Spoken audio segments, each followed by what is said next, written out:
5 of America's most respected doctors stood in front of cameras and declared the same verdict. The billionaire's 8-year-old son would never hear another sound for the rest of his life. Irreversible nerve damage, they said. Medical science had reached its limit. They were all wrong. But the person who would prove them wrong wasn't another doctor. She wasn't a specialist flown in from some prestigious hospital. She was a 52-year-old black woman who cleaned toilets and swept floors in the Sterling mansion, invisible to everyone who mattered. What Grace Monroe pulled from that boy's ear that night would be captured on camera in front of 50 witnesses and 2.4 million live-stream viewers. The object was alive. It had been living inside the child's head for 5 years, and when it finally emerged, wriggling and covered in blood, it would expose a conspiracy so twisted that even the FBI couldn't believe it. But we're getting ahead of ourselves. This story begins 48 hours earlier in the silence before the storm. Grace Monroe's alarm pierced the darkness at 6 in the morning, 48 hours before the gala. She woke in her attic room in the Sterling mansion, a space barely larger than a closet, with a single window overlooking the servants' parking lot. She knelt on the worn carpet and pulled a metal box from beneath the floorboards. Inside lay the remnants of her former life. A medical diploma from Johns Hopkins, the name Dr. Grace Monroe embossed in gold letters, dated 1998.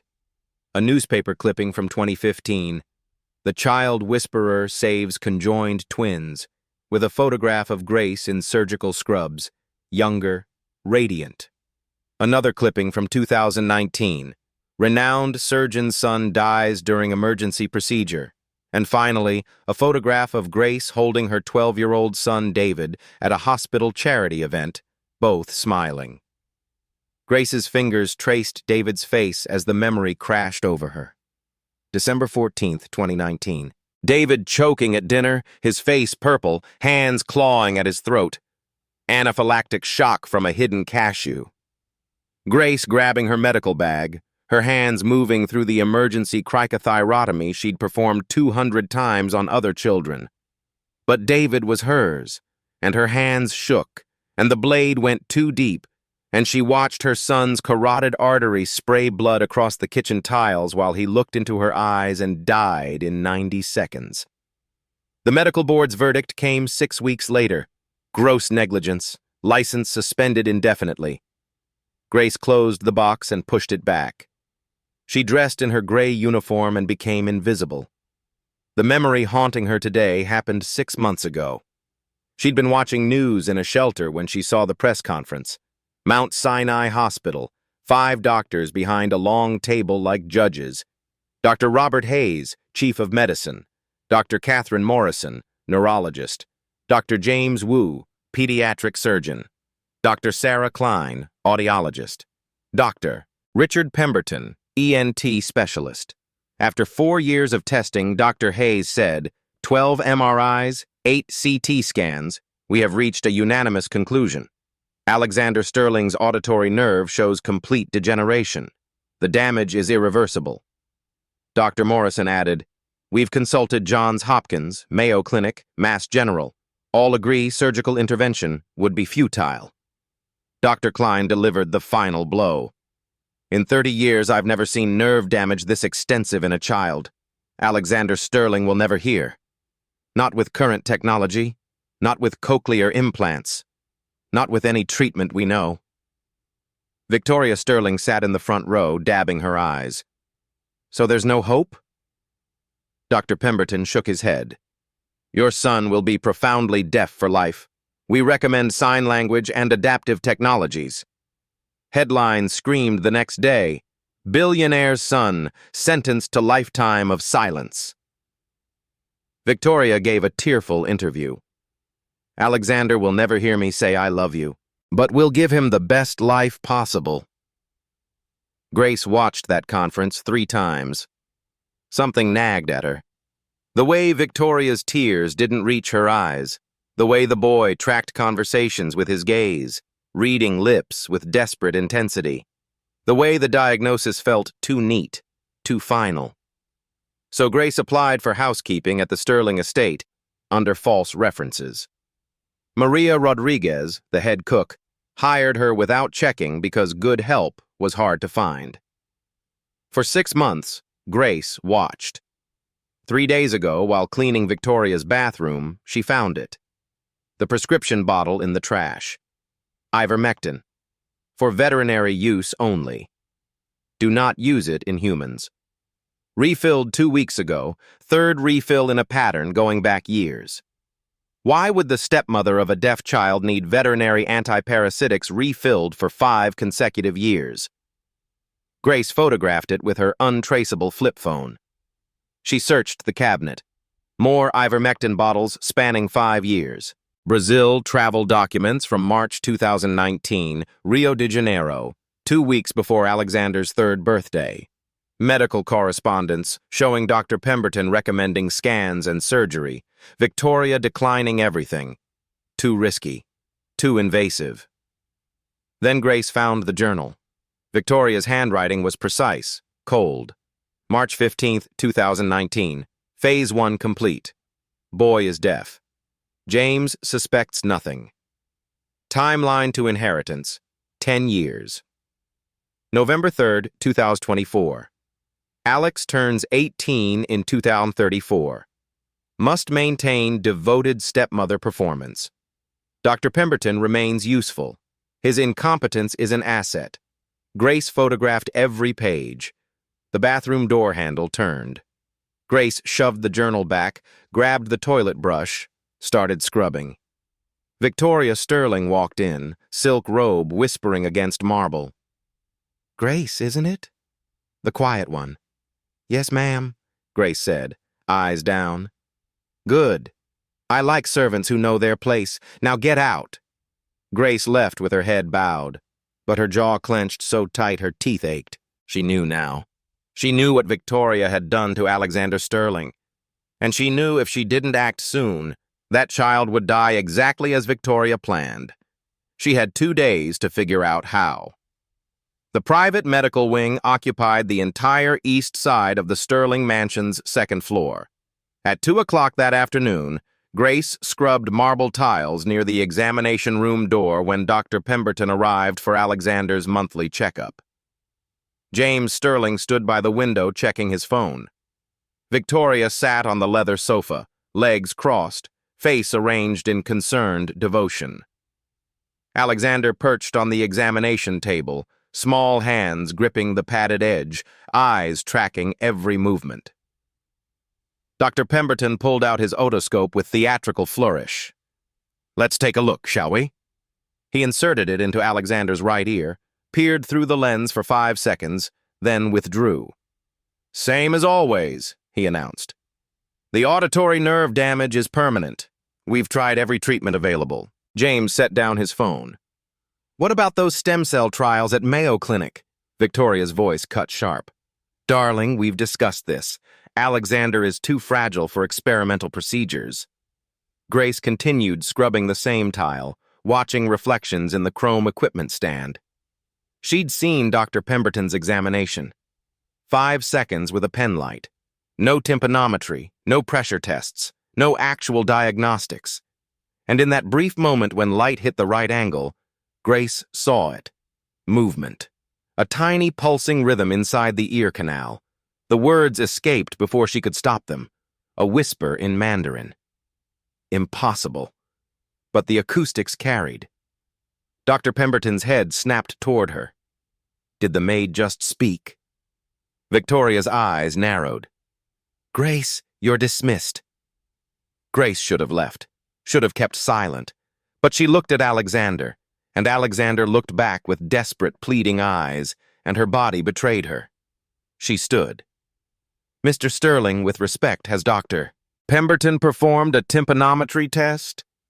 The silence felt like the moment before a car crash. Dr. Pemberton's face flushed scarlet. "How dare you question my medical protocol? You're a house cleaner." Grace kept her eyes on James. A tympanometry would show foreign objects or blockages. Its standard diagnostic procedure takes 5 minutes. Victoria stood so fast her handbag hit the floor. "That's enough! James, fire this woman immediately!" James looked between them, confused. Grace, how do you know medical terminology? Grace felt walls closing in. I read online articles, she lied. I care about Alexander. She's been reading WebMD and thinks she's a doctor. Dr. Pemberton dripped contempt. This is exactly why we don't allow staff near the boy. Victoria moved close to James, hand on his arm. Darling, she's obsessed with our son. This is grounds for immediate termination and restraining order. James studied Grace for a long moment.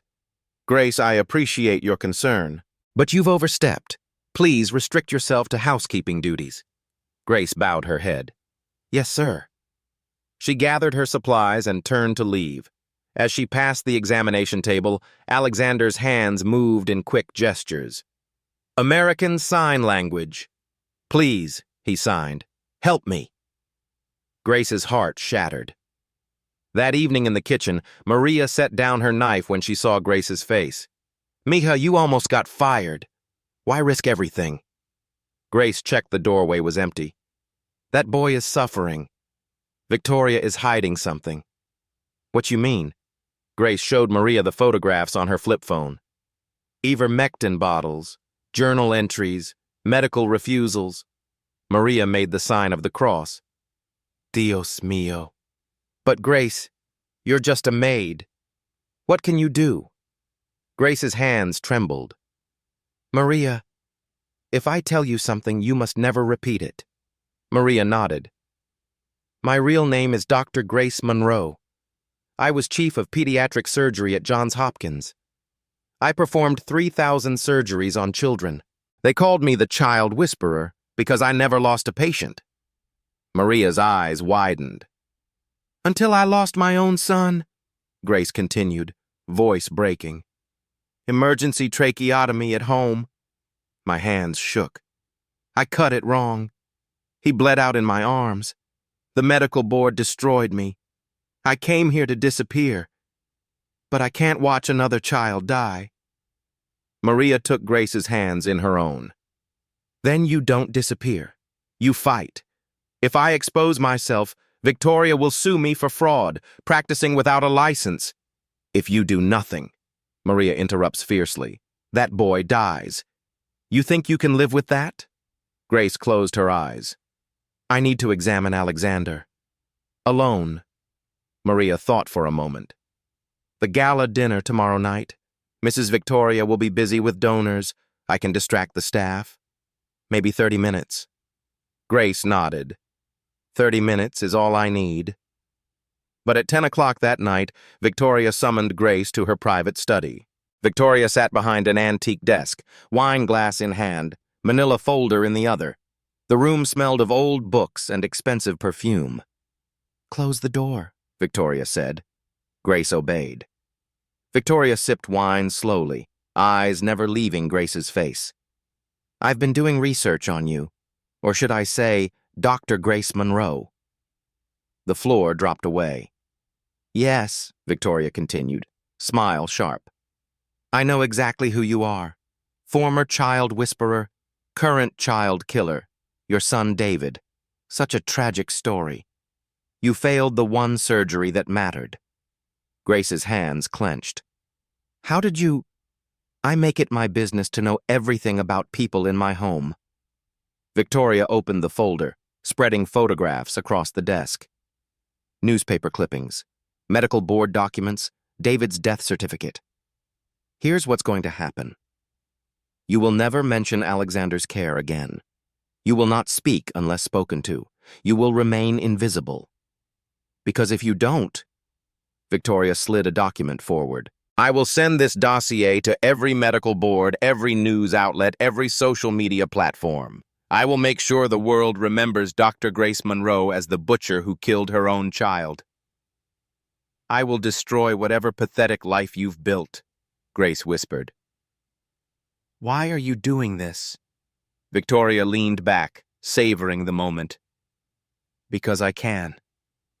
Because people like you, immigrants, has-beens, failures, need to understand their place. You exist to serve people like me. Now get out. Grace turned to leave, legs unsteady, vision blurred with rage. But as she reached the door, she heard Victoria pick up her phone. "Dr. Pemberton," Victoria said, tone urgent. "It's me. I need you to call back about expediting the timeline. We should consider stopping the medication next year instead of 2034. I know, but circumstances changed. Just make it look natural. Call me tomorrow." Grace stood frozen, hand on the doorknob. Stopping what medication? Expediting what timeline? Make what look natural? Suddenly, all the pieces clicked into place.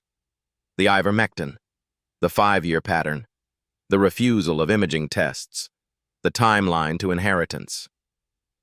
Victoria wasn't just keeping Alexander deaf. She was keeping him alive just long enough to make his death look like an accident. The gala began at 8 the following evening.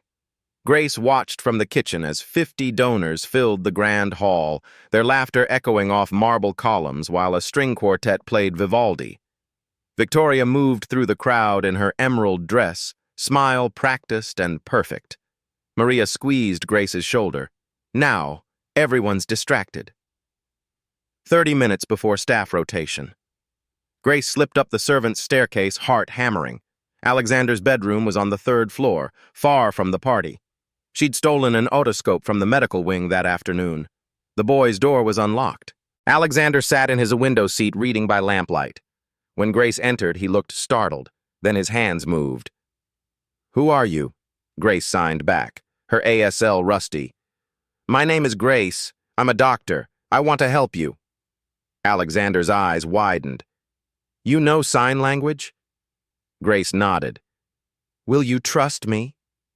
The boy studied her face, then nodded. "Your ear hurts," Grace signed.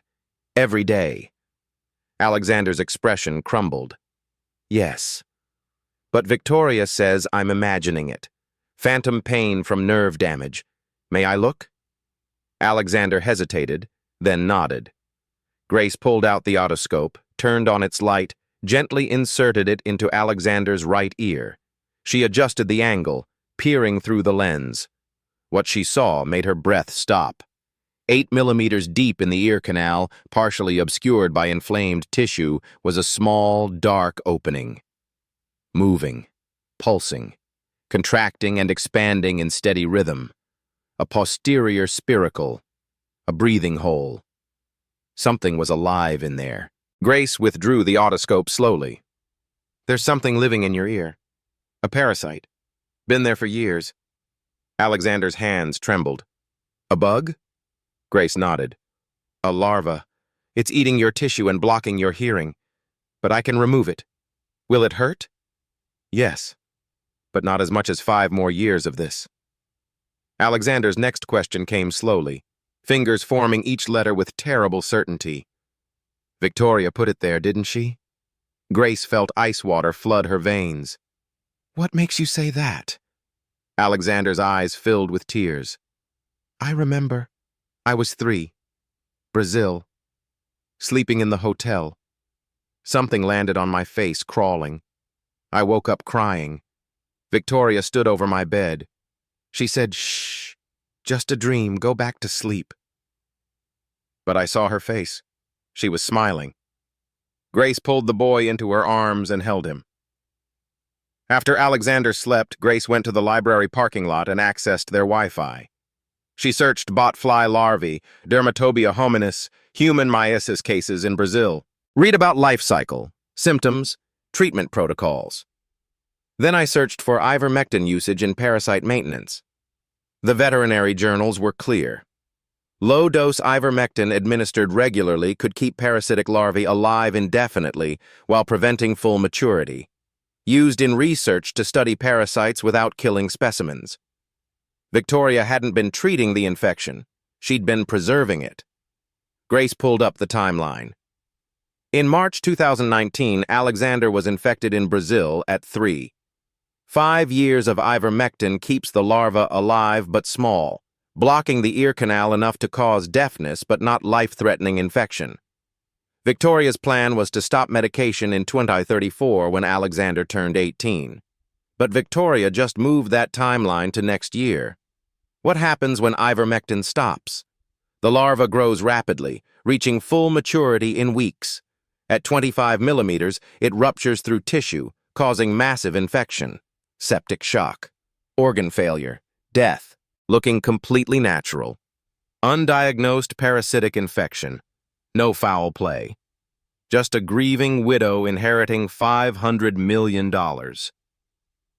Grace stared at medical images of bot fly extraction procedures.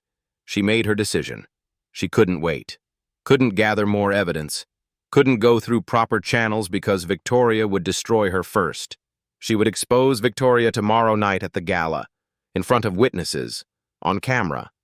Extract that larva from Alexander's ear before 50 of New York's wealthiest families and 2 million live stream viewers.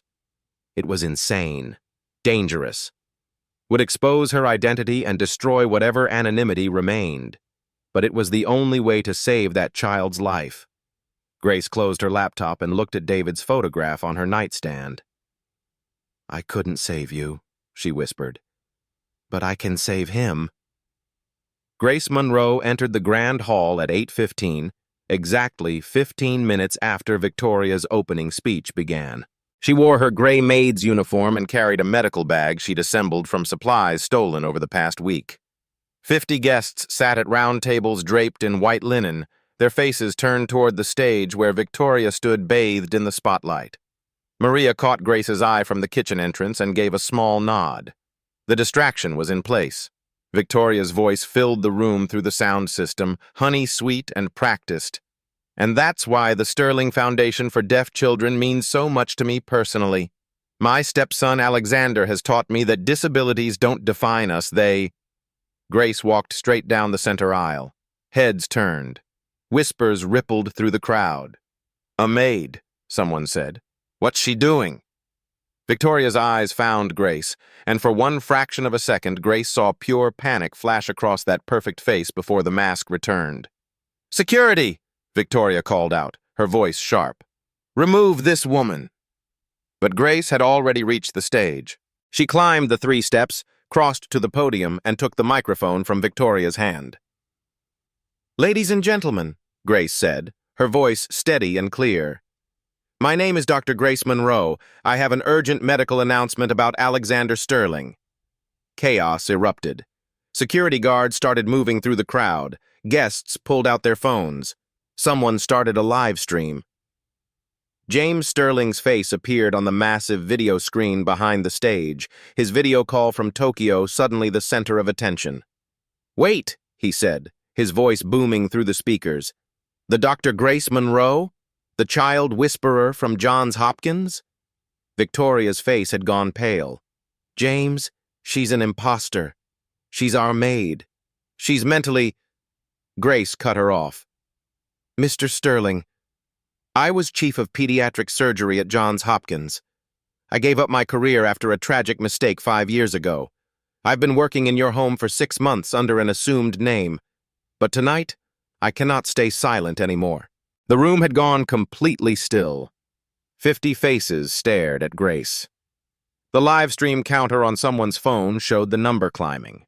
2,000 viewers, 5,000, 10,000. Grace continued. 6 months ago, 5 of America's most respected doctors held a press conference. They declared that your son Alexander would never hear again. Irreversible nerve damage, they said. No treatment available. She turned to face the camera someone had pointed at the stage. They were wrong. Not because they lack skill, but because they were examining the wrong diagnosis. Your son doesn't have nerve damage. He has a parasitic infection that has been deliberately maintained for 5 years. And I can prove it right now. The room exploded. Dr. Pemberton jumped to his feet. "This is insanity. I've examined that boy dozens of times." Grace's eyes found him in the crowd. "Then why have you never performed a tympanometry test, doctor? Why have you refused every CT scan, Mrs. Sterling suggested?" Pemberton opened his mouth, closed it. "I didn't refuse." Victoria said. Victoria lunged toward Grace, but 2 men in dark suits moved to intercept her. "FBI," one of them said quietly. "Detective Sarah Morrison. Please stay where you are, Mrs. Sterling." Grace pulled out her phone and held it up. I have photographs. Mrs. Sterling's private journal documenting her plan. Veterinary prescriptions for antiparasitic medication spanning 5 years. Travel records from Brazil matching the infection timeline. Medical refusal letters. And if you allow me, Mr. Sterling, I can extract the parasite from Alexander's ear right now, on camera, in front of everyone. Victoria's voice rose to a scream. You're not touching my son! James Sterling's face on the screen had gone hard. He's my son. Dr. Monroe, do it. Now. Staff brought Alexander from the garden where he'd been waiting with his tutor. The boy saw Grace, and his face lit up with hope and terror mixed together. Maria helped clear a dining table, laying down sterile sheets. Grace knelt beside Alexander as he climbed onto the makeshift examination table. The room had gone silent. Every phone was recording. The live stream counter read 2.4 million viewers. Grace signed to Alexander. Ready to hear the world again? Alexander's hands trembled. Will it hurt? Yes, for 60 seconds. But then music, birds, your father's voice. Worth it? Alexander nodded. Worth it. Grace turned to address the crowd, her voice clear and clinical. What you're about to witness is the extraction of a Dermatobia hominis larva, a human botfly larva native to Central and South America, particularly Brazil. She connected the otoscope to the projection system. The image of Alexander's ear canal appeared on the massive screen behind her, magnified 40 times. The crowd gasped. Inflamed red tissue, yellow discharge, and there, unmistakable, a small dark hole pulsing rhythmically. Grace used a laser pointer. That pulsing hole is the posterior spiracle. The larva's breathing apparatus. How it gets oxygen while buried in human tissue. It's been breathing inside Alexander's ear for 5 years. A woman in the front row put her hand over her mouth.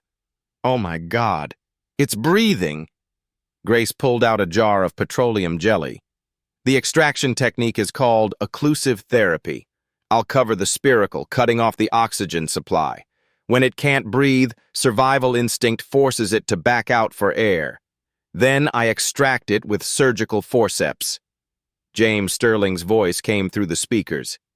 Grace, if you fail... Grace looked directly at the camera.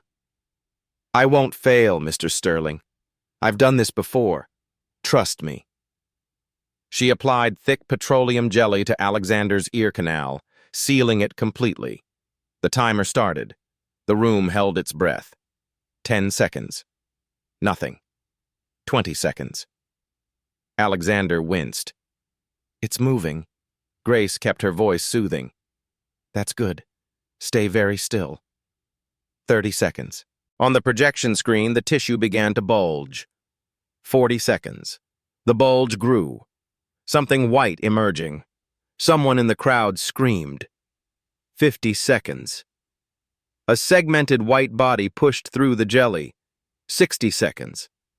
The larva was halfway out, its posterior end visible, brown spiracles opening and closing, desperately seeking air. Grace picked up the surgical forceps. Her hands were completely steady. No tremor. No hesitation. I'm extracting now. She inserted the forceps, gripped the larva's posterior segment, and began to pull. Slow. Controlled. On the screen, everyone watched the white segmented body emerge millimeter by millimeter. 5 millimeters, 7 millimeters, 10 millimeters. The larva's head emerged, brown with tiny black mouthparts and hooks still gripping tissue. Grace pulled it completely free. She held it up with the forceps under the stage lights. A fat white larva, 12 millimeters long, wriggling violently in the air, its segmented body contracting and expanding, spiracles opening and closing, covered in Alexander's blood and tissue. Dead silence. Then a woman fainted. A man vomited into his napkin. Phones zoomed frantically. Someone was crying. Grace placed the larva in a clear specimen jar and held it up to the camera. Ladies and gentlemen, meet the reason Alexander Sterling has been deaf for 5 years. The larva writhed inside the jar, pressing against the glass. Grace's voice remained clinical. Notice the larva is only 12 millimeters. Normal maturity is 20 to 25 millimeters. This one has been chemically stunted. She held up the ivermectin bottle. Using this, veterinary-grade antiparasitic. Low doses keep the larva alive but prevent full development. James Sterling's face filled with horror. You're saying Victoria was feeding that thing? No, Mr. Sterling. She was preserving it, keeping it small enough not to kill your son immediately, but large enough to keep him deaf. Alexander touched his ear, confused. It feels empty. Grace smiled. It is empty, for the first time in 5 years. Then Alexander's eyes went wide. He turned toward the string quartet that had been playing softly in the corner throughout the entire procedure. I hear the music, he whispered. Then louder. I hear the music. I can hear. He looked at the screen where his father's face was streaming with tears. Daddy, Alexander said out loud, his voice garbled but unmistakable. I love you, Daddy. The room exploded. Applause thundered. People were hugging strangers, crying. The live stream comments scrolled too fast to read. But Grace was watching Victoria. Victoria Sterling stood perfectly still, her face a mask of rage. Then she started laughing, high-pitched, manic. You want the truth? Victoria screamed at the cameras. Fine. Yes, I infected that brat. Yes, I kept it alive 5 years. You know why? Because I earned that money.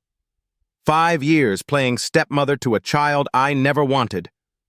That $500 million was my payment. Detective Morrison stepped forward, handcuffs ready. Mrs. Sterling, you're confessing to attempted murder on live stream with 2.4 million witnesses. Victoria's face went blank. She'd destroyed herself with her own arrogance. As they led her away in handcuffs, she was still screaming. It should have been mine. The grand hall descended into controlled chaos. Security managed the crowd. Reporters shouted questions. The live stream counter topped 3 million. James Sterling's voice cut through the noise from the video screen. Dr. Monroe. Grace. Why did you hide who you were? Grace stood beside Alexander, her hand on his shoulder. 50 pairs of eyes pressed down on her. 3 million more watched through screens. She'd spent 5 years running from this moment. Because I didn't deserve to be a doctor anymore. The room quieted. December 14th, 2019. My son David was 12. Severe peanut allergy. Anaphylactic shock at home from a hidden cashew. I performed an emergency tracheotomy. Done it 200 times on other children. She paused. But David was mine. My hands shook. I cut too deep, severed his carotid artery. He bled out in my arms in 90 seconds. Silence. The medical board ruled gross negligence. They were right. I had tools, expertise, 15 years of experience. But not steadiness. Because he was mine. Because I loved him too much to save him. Alexander wrapped his arms around Grace's waist. You saved me. Grace looked down, tears spilling. You saved me too, Alexander. James leaned closer to his camera. How did you figure it out? How did you know what 5 specialists missed? Grace wiped her eyes. 3 things, Mr. Sterling. First, truly deaf children don't track conversations with their eyes like Alexander does. He was reading lips constantly, adapting. That's not acceptance. That's someone trapped. Second, veterinary ivermectin in Mrs. Sterling's bathroom. Antiparasitic refilled for 5 years. Why would a child with nerve damage need antiparasitics? Third, Brazil. Botflies are endemic there. I've treated 2 cases, both travelers from that region. Mrs. Sterling's travel records from March 2019 matched Alexander's deafness timeline perfectly. Dr. Pemberton stood, face ashen. I trusted her. She controlled every appointment, every test. I never suspected. Grace's eyes found him. You trusted without verifying, doctor. That's not medicine. That's negligence. Pemberton sat heavily. I'll resign immediately. James's voice was hard. No. You'll testify against Victoria. Then resign. The screen split. 4 more faces appeared. Dr. Hayes, Dr. Morrison, Dr. Wu, Dr. Klein. The original medical panel. Dr. Hayes spoke first, voice heavy with shame. Dr. Monroe, 6 months ago, we declared this boy would never hear. We were catastrophically wrong. Doctor. Klein added, I said never, with 30 years' experience. A maid with a stolen otoscope proved me wrong. Dr. Morrison's voice was quiet. We trusted the parent, never considered deliberate sabotage. Dr. Hayes continued, We'll submit a formal recommendation for your full license reinstatement. We'll personally sponsor your return to practice. Grace shook her head. Thank you, but that's not why I did this. Then why? Dr. Hayes asked. Grace looked at Alexander. Because I failed my own son, and I couldn't watch another child die when I had knowledge to prevent it. That's not about licenses or redemption. That's about responsibility. James filled the screen. Dr. Monroe, I'm revoking any legal liability. I'm also offering you family physician position. Name your price. Alexander tugged Grace's sleeve. Please stay, he signed. Maria appeared at Grace's side, smiling through tears. You see, mija? You were meant to fight. Grace looked around. At 50 witnesses. At cameras. At the jar containing the larva. At Alexander hearing his father's voice for the first time. She'd come here to hide. Instead, she'd confronted her past in front of 3 million people. And survived. All right, Grace said quietly. I'll stay. The room erupted in applause. Grace barely heard it. She was watching Alexander's face, his joy experiencing sound after 5 years of silence. David would have been 17 now, and Grace knew her son would have been proud. 30 minutes after the extraction, Grace was kneeling beside Alexander in the medical wing when the boy's breathing changed. His hand went to his throat. His eyes widened in panic. Grace's medical training kicked in instantly. She pressed 2 fingers to his neck, feeling his pulse race. His lips were already turning pale. Anaphylactic shock. The larva had released toxins when it was extracted. Alexander, look at me, Grace commanded. The boy's eyes found hers. You're going into shock. I need to open your airway. Do you trust me? Alexander nodded. Then his body convulsed. Dr. Pemberton rushed in with his medical bag. We need epinephrine, intubation equipment, ambulance. There's no time, Grace cut him off. We do this here. Now. Maria appeared in the doorway. Grace, your hands. You said they shake during emergencies. Grace looked down at her trembling hands. The tremor was already starting. She could feel David's blood on them, see his eyes going blank, hear her own screaming. Alexander's lips were turning blue. James Sterling's voice came through someone's phone. Grace, please. I can't lose him. Grace closed her eyes. The flashback hit like a freight train.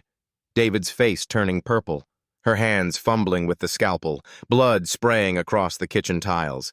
His small body going limp in her arms, the sound of her own voice begging him to breathe. Please breathe, please. Grace. Maria's voice cut through the nightmare. Grace snapped her eyes open. Alexander was dying in front of her. Right now, just like David. Maria, Grace said, her voice steady despite the tremor in her hands. Hold my wrist. What? Traditional Chinese surgical technique. The master's hand guides the students. Hold my wrist tight. Be my anchor. Maria gripped Grace's right wrist with both hands, her calloused fingers strong and sure. Grace took a breath. Scalpel.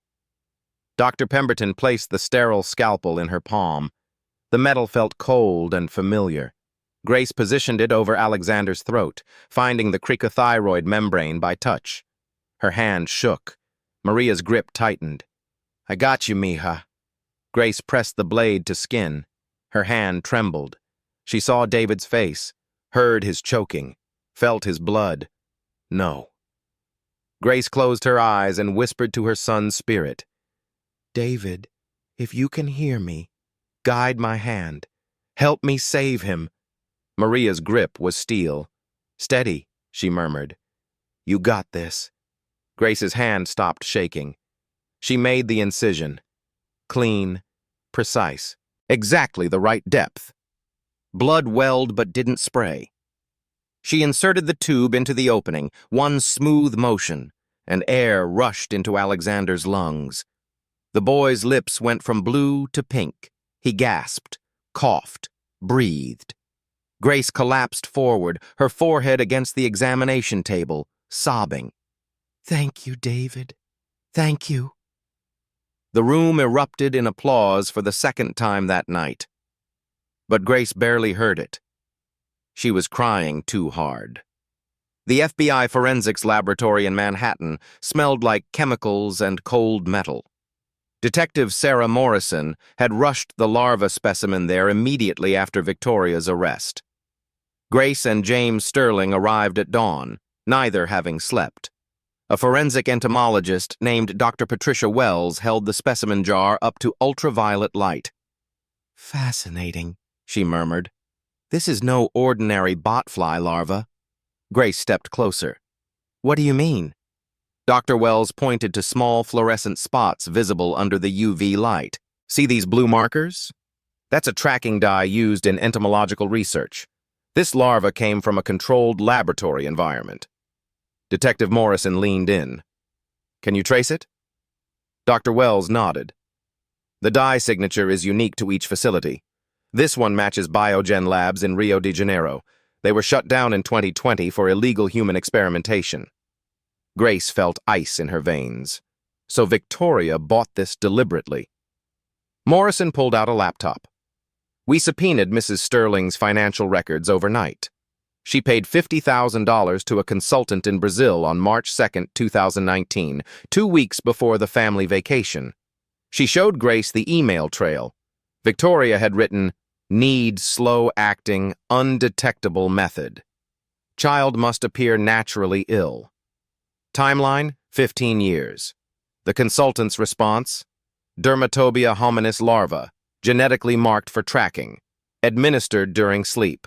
Maintain low-dose ivermectin. The subject will be deaf but functional. Cessation of medication will result in rapid growth, tissue rupture, septic shock, death. Will appear as an undiagnosed parasitic infection. Untraceable." James Sterling's face had gone white. "She planned this from the beginning." Morrison opened another file. "We found her encrypted journal. The digital one she thought was secure. Entry from your wedding night, Mr. Sterling. Phase 1, marriage complete. Phase 2, eliminate children. Phase 3, widow's fortune. Estimated timeline, 15 years. She paid for this 2 weeks before we went to Brazil," James said, his voice hollow. "She ensured his death before she even infected him." Morrison slid a document across the table. "Life insurance policy on Alexander Sterling. $10 million. Beneficiary, Victoria Sterling. Dated March 8, 2019. Grace stared at the date. 6 days before the Brazil trip. Dr. Wells cleared her throat. "There's something else. The genetic marking on this larva indicates it came from a batch of 14 specimens, all sold to different clients in March 2019. Morrison's head snapped up. 14? 14 larvae, 14 clients, all purchased within the same 2-week period. Grace's stomach dropped. There are 13 other children. Morrison was already on her phone. "I need a federal warrant for Biogen Labs client records. Yes, I know they're in Brazil. Get the Ministry of Health involved. Now. James grabbed Morrison's arm.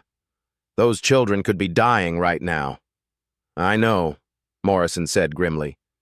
But Biogen destroyed their records when they shut down.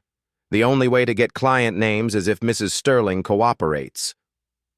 Grace and Morrison sat in the FBI interrogation room watching Victoria through one-way glass. The woman sat perfectly still in her orange jumpsuit, her lawyer whispering in her ear. Morrison entered the room. Mrs. Sterling, we know about the 14 other children. Victoria's expression didn't change. I want full immunity. You live stream confessed to attempted murder. What immunity? Victoria leaned forward. Biogen Labs had 14 clients in March 2019, all wealthy step-parents, all wanting inconvenient children gone. I have names, addresses, documentation. Morrison's voice was steel. Give us the names. Victoria smiled. Full immunity, presidential pardon, witness protection, or those children stay infected until they die. Your choice, detective. Grace stood up in the observation room. She can't be serious. Morrison came back out, her face grim. Biogen destroyed their records. She's our only lead. Grace pulled out her phone. No, she's not. Grace dialed a number she'd memorized days ago. A woman answered in Portuguese. This is Dr. Grace Monroe calling from New York. I need to speak with someone at the Brazilian Ministry of Health about Biogen Labs regulatory filings. The woman switched to English. Biogen was shut down for violations. All records were destroyed. Grace smiled. But they filed quarterly reports with your ministry. That's federal law in Brazil. Those reports list client reference numbers for specimen sales. Even if Biogen destroyed their copies, you have yours. A pause. Yes, we have reports going back 5 years. Client reference numbers can be decoded using financial wire transfer timestamps. The FBI has Victoria Sterling's wire transfer from March 2019. If you cross-reference the timestamp with your quarterly report from that period, you can identify the reference number assigned to her purchase. Then you can identify the other 13 reference numbers from the same batch. Another pause. You're correct. Give me 1 hour. Grace hung up and walked back into the interrogation room. Victoria's face fell when she saw Grace's expression. We don't need your confession, Grace said quietly. The Brazilian Ministry of Health has Biogen's regulatory reports. They're decoding the client reference numbers right now. By tomorrow morning, the FBI will have all 14 names. Victoria's lawyer started to protest, but Victoria waved him silent. She stared at Grace with pure hatred. You should have stayed in your place. Grace leaned across the table. I'm a doctor. My place is saving children's lives, even from monsters like you. By the next morning, FBI field teams had identified 12 of the 14 families. They found 11 children still alive, larvae extracted in emergency procedures across 6 states. 3 children had already died in the past year. Their deaths ruled as natural causes until forensic exhumation revealed the truth. Grace stood in the FBI Operations Center watching the names appear on the screen. An 8-year-old girl in Connecticut who'd been diagnosed with autism. A 12-year-old boy in California with unexplained learning disabilities. A 16-year-old in Florida who'd been preparing for hospice care. All of them had the same travel history. Brazil, March 2019. And all of them had step-parents with access to large inheritances. Detective Morrison ended a phone call and turned to Grace. All 11 surviving children are in stable condition. Larvae successfully extracted. They're all going to live. Grace felt her legs give out. She sat down hard in an office chair. 11 children. 11 lives. Morrison sat beside her. You saved them, Dr. Monroe. Victoria's confession gave us the timeline. Your phone call gave us the names. Those children are alive because of you. Grace shook her head. They're alive because I refused to let them become David. 1 week after the gala, Grace found Alexander sitting in the Sterling estate garden wearing temporary hearing aids while his ear healed. He was listening to birds sing, his face lit with wonder at sounds most people took for granted. Grace brought him tea and sat beside him on the stone bench. "Grace," Alexander said, his voice still adjusting to speaking aloud, "can I ask you something?" "Anything." "Why did you give up being a doctor, even after your son died?" Grace watched a cardinal land on the fountain's edge. "Because I thought I didn't deserve to save lives after I took one. I thought the best thing I could do was disappear and never hurt anyone again. But you didn't disappear." Grace smiled. "No. Because you taught me something, Alexander."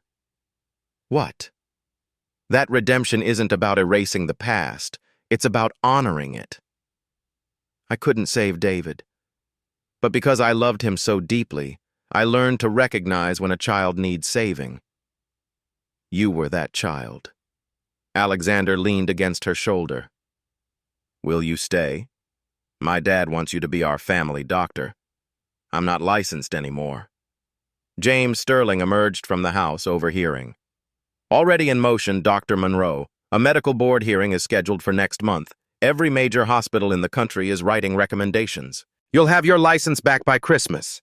Alexander looked up at Grace with pleading eyes. "Say yes, please."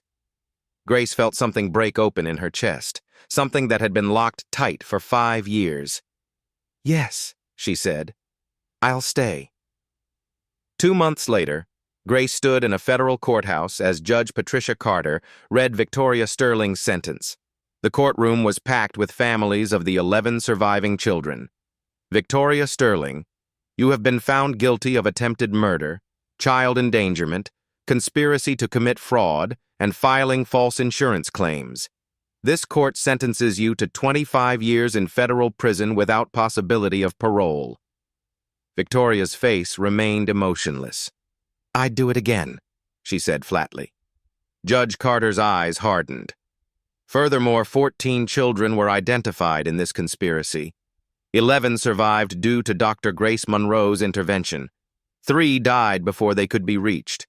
Their families are filing wrongful death lawsuits against you. You will never see daylight as a free woman again." Victoria was led away in handcuffs. Outside the courthouse, Detective Morrison addressed the press. "This case represents the largest child endangerment conspiracy in United States history. Dr. Grace Monroe's courage saved 11 innocent lives." James Sterling stepped to the podium. The Sterling Foundation is funding a new initiative, the Grace Monroe Center for Child Advocacy, dedicated to protecting vulnerable children from medical neglect and abuse. The crowd applauded. Grace stood off to the side, uncomfortable with the attention. But Alexander found her hand and squeezed it tight, and she knew she was exactly where she needed to be. 6 months after the trial, Grace Monroe stood in her new office wearing a white coat for the first time in 5 years. The brass nameplate on the door read Monroe Pediatric Practice. Sunlight streamed through the windows overlooking Central Park. Her first patient of the day was a 7-year-old girl with an ear infection. Grace examined her gently, thoroughly, taking time to explain every step to both the child and her mother. She prescribed antibiotics and scheduled a follow-up in 1 week. The second patient was a 10-year-old boy with hearing loss. Grace ordered comprehensive tests, tympanometry, CT scan, blood work. She would never miss another diagnosis. Ever. Alexander arrived after school, his backpack slung over one shoulder. "Grace, can I help?" Grace smiled. "What would you like to do? Tell other kids they're not alone. Kids who are deaf or sick or scared. You'd be amazing at that." Alexander started a YouTube channel called Alexander's Journey. He shared his story in sign language with subtitles, talking about the 5 years he spent trapped in silence and the doctor who refused to let him stay there. Within 3 months, he had 2 million subscribers.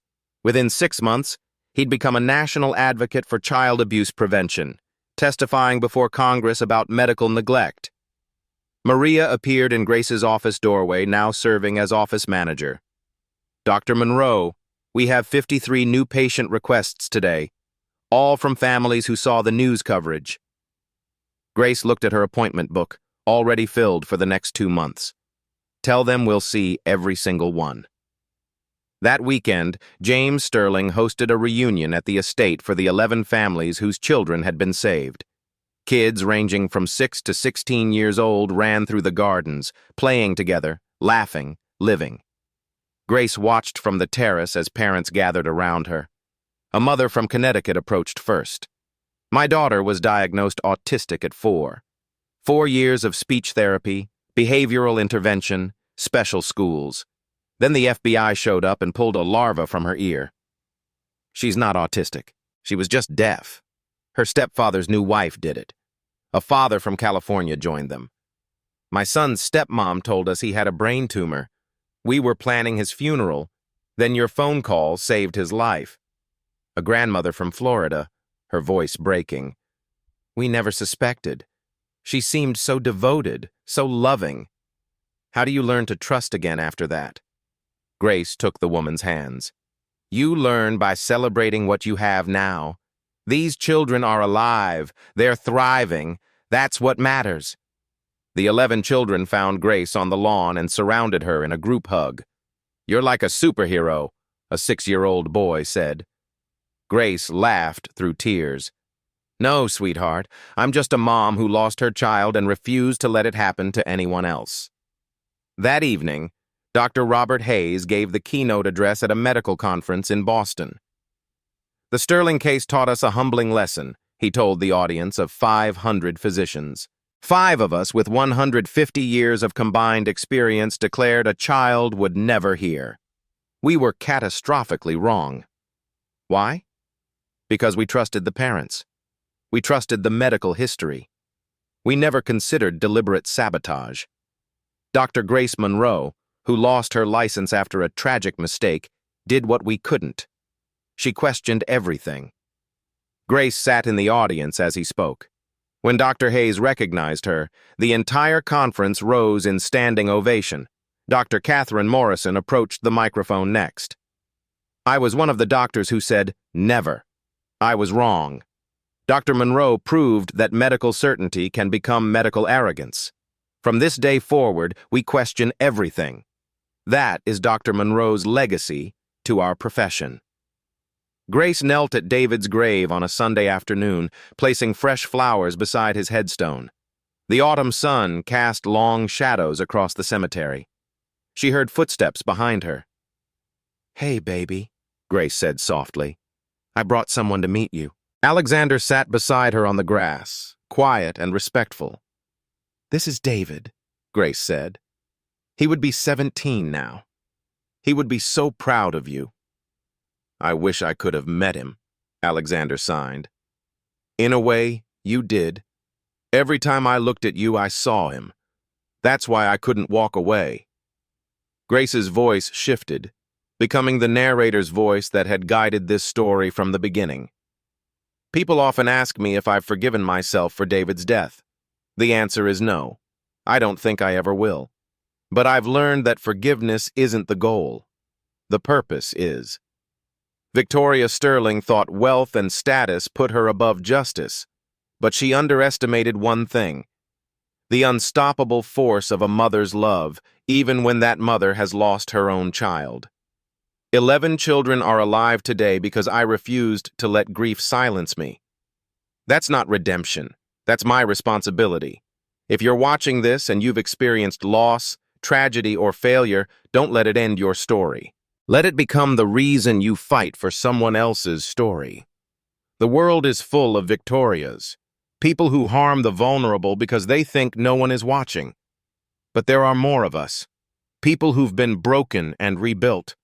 We are the witnesses, the protectors, the ones who refuse to look away. Be that person. Save a life, even if you couldn't save your own. Text appeared on screen. Inspired by true events. Every year, 300,000 children are victims of medical neglect or abuse in the United States. If you suspect a child is in danger, call the National Child Abuse Hotline, 1-800-4A-CHILD. Grace looked directly into the camera. Thank you for watching Alexander's story. If it moved you, please share it. If you know a child who needs help, speak up. And if you've ever felt that your past disqualifies you from doing good in this world, you're wrong. Your scars make you the perfect warrior. Leave a comment below. What is your purpose? How will you protect the vulnerable? Subscribe for more stories of courage, justice, and redemption. And remember this: you are not too broken to be a hero. The final image showed Grace, Alexander, and the 11 rescued children standing together in golden sunlight, smiling, alive, free. Text faded in. The Silent Conspiracy. A story of pain, purpose, and the power of refusing to stay silent. The screen faded to black,